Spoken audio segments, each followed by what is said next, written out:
tuwaeleze, ile watakubaliana nayo ndio tutapitisha.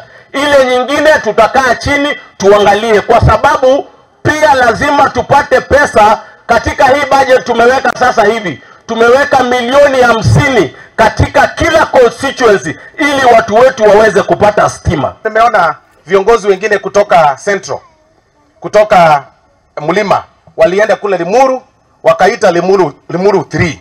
Wakaketi, wakaongea maneno mingi ya Limuru 3. Mingi sana. Wakasema, wakabishana, wakapiga kelele sana. Mimi nataka niambie hao viongozi, kwa sababu ni wale, niwakumbushe. Wakati huu Wakenya wanataka barabara. KCE kama kwa mfano, watu wanataka hii barabara iwe expanded. Wakati huu Wakenya wanataka barabara.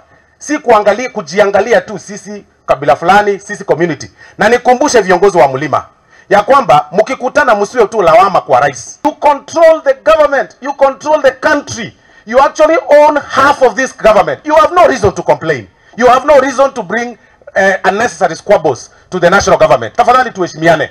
Heshimu rais, uitisha hao viongozi maendeleo. Nyinyi ndio mna run government, sisi wengine tulishajikubali, lakini muache blackmail rais wa Jamhuri ya Kenya, kwa sababu haifai namna hiyo.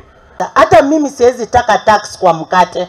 Kama mama ningeomba hata pombe iwekwe tax mingi, ama namna gani? Kitu ingine, half of Kenya, Mheshimiwa Osoro, is not developed. Half of Kenya shamba iko idle.